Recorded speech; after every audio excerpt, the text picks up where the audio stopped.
Imagine two people. You get a genius, designs key parts for Wi-Fi routers, like in his 20s, starts, sells companies, and still ends up broke.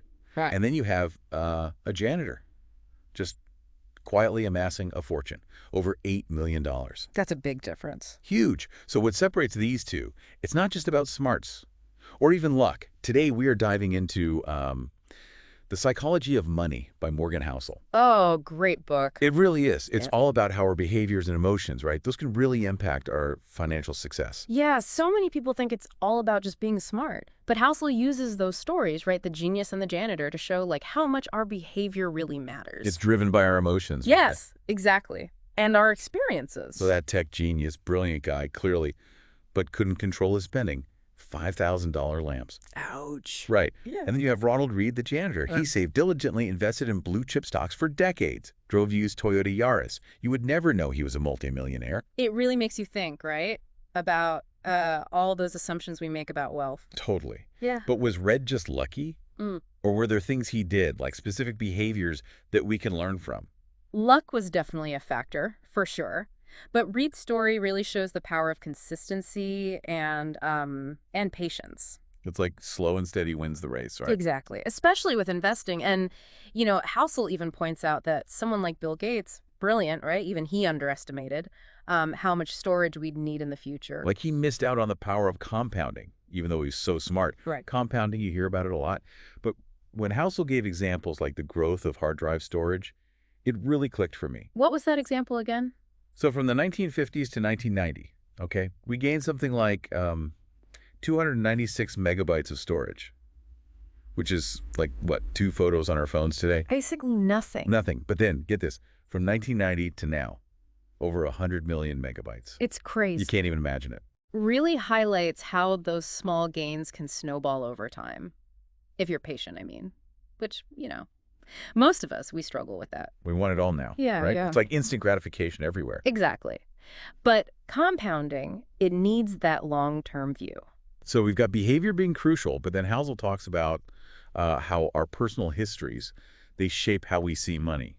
He calls it our money lens. Oh, yes. I love that idea, right? Yeah. It's like we all have this filter and we view money through it, shaped by things like when were you born, what were the economic conditions like when you grew up, even local things. It makes total sense, right? Like someone who grew up, say, during that high inflation in the 70s, they're probably going to be way more risk averse Oh, for sure. than someone who grew up in the 90s, stable economy, good times. Right, totally different experiences. And of course, if you saw your family struggle during a recession, you're going to be different with money than someone who didn't go through that. It makes you think, like I grew up during the dot-com bubble, which probably made me, I don't know, maybe too optimistic about risk at first.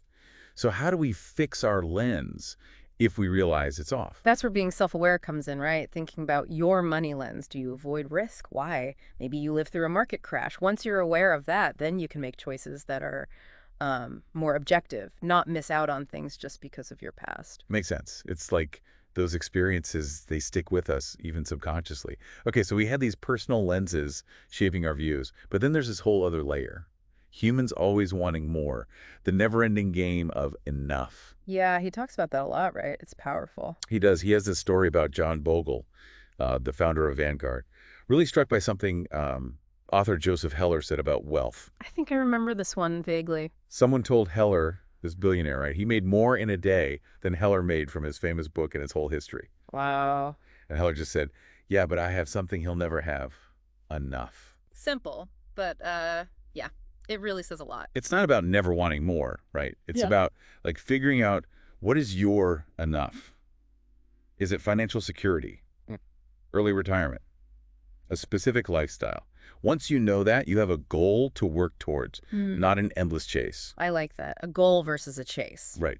Because Housel contrasts this with the story of Rajat Gupta, a wildly successful executive. Oh, right. I know that name. Wasn't he involved in some kind of scandal? He was. He got caught up in this this cycle of never having enough. He risked it all, even with like hundreds of millions of dollars. He still wanted more. Always wanted that next win, that next level. He was on the board of Goldman Sachs, right? And he tipped off this hedge fund manager, told him about Warren Buffett planning to invest $5 billion in Goldman Sachs. During the 2008 crash, right? That move probably saved them. It probably did. But for Gupta, it wasn't enough. So how do we find contentment, that sense of enough, when everywhere you look, someone's telling you to strive for more? It's a tough one. I guess it starts with recognizing those messages, right? Yeah. And then like actually choosing which ones we let influence us. We have more control than we think. And that leads into the next part of this whole puzzle, the difference between getting wealthy and staying wealthy. Ah, yes. Because compounding is great, but it's only part of the story, right? What happens when you actually do get wealthy? Right. Well, take Jesse Livermore, for example, the famous trader. Yeah, he made a fortune before most people even knew what a stock trader was. By 30, he was worth like, I don't know, 100 million in today's money. Oh, wow. Yeah, he was a master of speculation. Made a killing during the 1929 crash. Shorted the market while everyone else was panicking. So he was good at getting wealthy, but what about keeping it? That's the thing. His success wasn't really built on solid principles, you know. It was about risky bets, riding those market waves. And then remember, Abraham Germansky, the real estate developer, he lost everything in that same crash that made Livermore rich. Oh, man. What a contrast. It really shows how quickly things can change, right? Yeah, it's a good reminder that fortunes, they're not always permanent. You got to build on a solid foundation, something that can, you know, withstand those market swings. Yeah, They're going to happen, right? for sure. It's almost like it's easier to make a money than to keep it. Exactly. Housel really emphasizes that. Staying wealthy, it's about survival, not just chasing those huge wins. Right. Avoiding those big losses, managing risk. It's like building a financial fortress, something that can weather the storms. Okay, so being cautious is key. But how do we balance that with, you know, still enjoying life?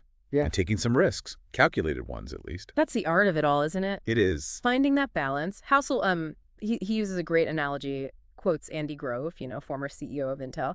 Yeah. He said, only the paranoid survive. So a little bit of paranoia might not be a bad thing when it comes to money. I think so. Not constant fear, of course, but having that healthy respect for risk. Respect, not fear. Exactly. And that doesn't mean avoiding every risk, but Right. like having emergency funds. So if you lose your job, you're not totally wiped out. Or medical bills, Yeah. Makes sense? Diversifying investments so one bad bet doesn't sink the whole ship. And regularly reviewing how much risk you're comfortable with, making sure your investments still line up with, with your goals and how much risk you can actually handle. So it's about being prepared, Yeah. not just like freaking out all the time. Exactly. So we've got the paranoia part, but then Housel dives into another thing, this psychological quirk, the seduction of pessimism. Yes. Pessimism always sounds so, I don't know, so smart. Like they've got it all figured out. Totally. Like Housel, he tells this story about this Russian professor, right, during the 2008 crisis. And this professor was predicting the collapse of the U.S. California was going to secede, new currency backed by oil, and China it was, like the whole 9 yards. So California is still here, Mm-hmm. which, good for my beach plans. But why do we fall for that stuff, that gloom and doom? It's more exciting than being balanced All right. or optimistic. It plays into, what's it called, that negativity bias. Humans we focus on the bad stuff more than the good. That's true. And remember, fear sells. It does. You see it everywhere. News headlines, social media, even just like talking to friends. Yeah. Easy to get caught up in all that. So how do we, guard against that? Make sure we're not letting pessimism mess with our decisions, especially about money. It starts with recognizing that pessimism. It just sounds smarter than it is. Yeah, it does. We got to be critical thinkers, not just, absorbing whatever sounds the most dramatic. Look for different perspectives. Don't rely on those doom and gloom people all the time. Right. Right. And remember, history, it can teach us things, but it doesn't always repeat exactly. If we only focused on the bad stuff, we'd never invest, never try anything new. Exactly. And that leads to another important concept. Being reasonable, not just rational, with money. So because we're human, not robots. Right. Emotions play a part. Housel has this story about Harry Markowitz, who won a Nobel Prize for his work on portfolio optimization. That's a mouthful. It is. But basically, figuring out the absolute best way to invest mathematically. Oh, okay. But when it came to his own WN money, he went with a simple approach. Diversified, but simple. Wait, so the guy who figured out the perfect way to invest didn't even follow his own advice? It shows that sometimes simple and peaceful is better than complicated calculations. Markovitz realized that feeling good, being able to sleep at night, that was just as important as getting the highest returns possible. So it's not just about the numbers. It's about like finding that strategy that works for you, that you Right. can stick with, even when the market gets crazy. Exactly. It goes back to, what is it? Time in the market, not timing the market. Yeah. Slow, steady, consistent. Because no one can predict the future perfectly, right? Oh. You build in that room for error so you can, adapt as life happens. Mm.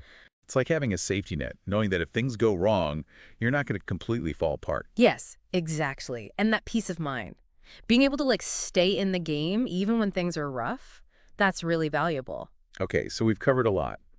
Understanding our own money psychology, the power of compounding, that survival mindset, even how seductive pessimism can be. We even talked about being reasonable, not just rational.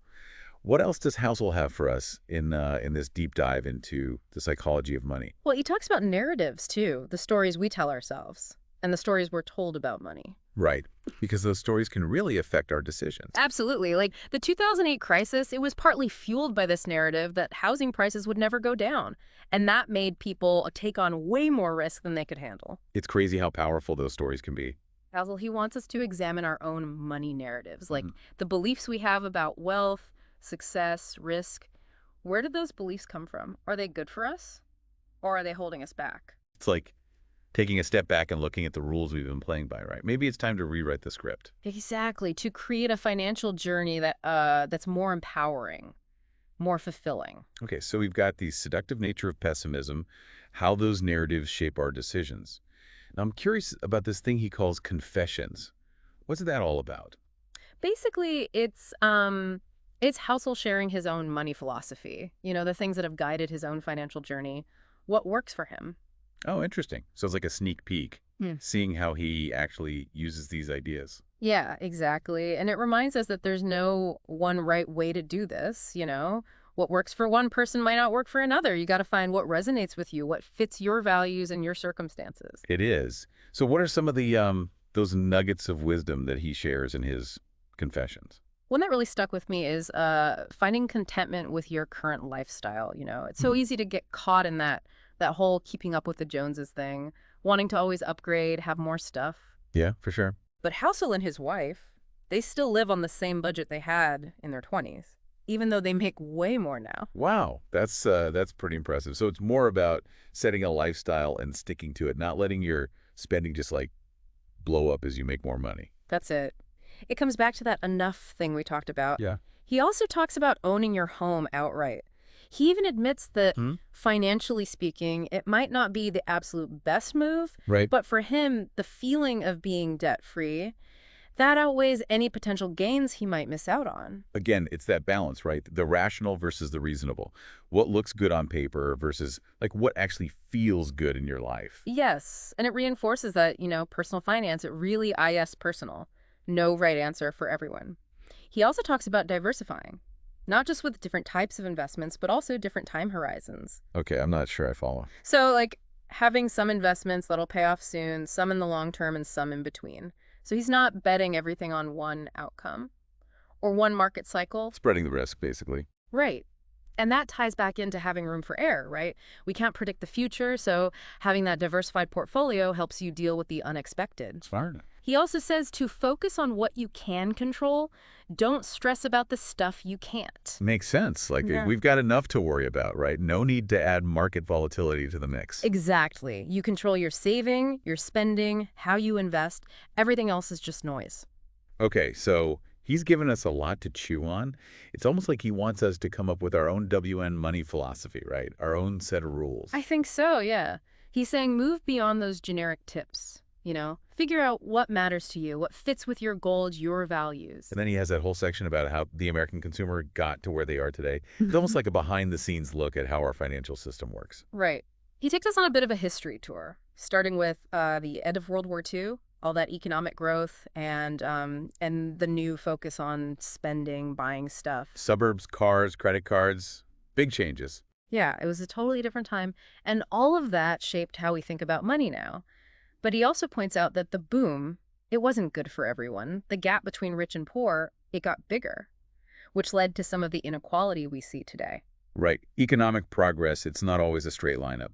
Definitely not. And he follows that trend through the years, shows how it affected things like housing, education, healthcare. It makes you think, like, our choices about money, they're always happening within a bigger system. And by understanding that system, we can make, better choices, more informed ones. So we've got this historical backdrop now. We see those forces that shape things. So where do we go from here? What's the takeaway message? I think he wants us to look past the headlines, all those get-rich-quick schemes, and just focus on building a financial life that, that makes sense, that has meaning. He wants us to really think about our own money narratives, like we talked about, those stories and beliefs about money, because they could be affecting our decisions without us even realizing it. Money isn't just about numbers. It's also about our values, how we feel, what we want out of life. It's so easy to get lost in the day-to-day stuff, right? Yeah. The market drama, all that. But stepping back, really thinking about those deeper beliefs, that feels like a whole other level of, I don't know, financial awareness. It's like a superpower, right? You can see through all the noise, understand what's really going on, and then make choices that are right for you. Love it. Yeah. Okay, so we talked about all sorts of stuff, human behavior, narratives, how the economy has changed. Before we wrap up, though, what really stood out to you from this whole deep dive into the psychology of money? It's hard to pick just one, honestly. But I think for me, it was how much he emphasizes long-term thinking. Yeah. It's easy to get caught up in the day-to-day, the market going up and down, the hot new investment everyone's talking Oh, about. for sure. But he reminds you, like, building wealth, it's a marathon, not a sprint. It takes patience, being consistent, sticking with it even when things get rough. I like that, a marathon. Slow and steady often wins the race. Right. Focus on what you can control, how much you save, your investing strategy, your own behavior. Let go of the stuff you can't control. And time, right? Time is on your side. Exactly. That's the thing about compounding. The longer you're invested, the more those small gains can really, like, multiply. Snowball effect. Yeah. Okay. So long-term thinking, that's key. Anything else you want to leave our listeners with? Hmm. I think it's important to remember personal finance, it's personal. There's no one right way to do it. What works for me might not work for you, and that's okay. Yeah, find what works for you. Exactly. Don't try to fit into someone else's plan. Hmm. And remember, it's not just about the money itself, it's about the life you can build with it. Using money as a tool, right? Hmm. For freedom, security, doing the things you want to do. Exactly.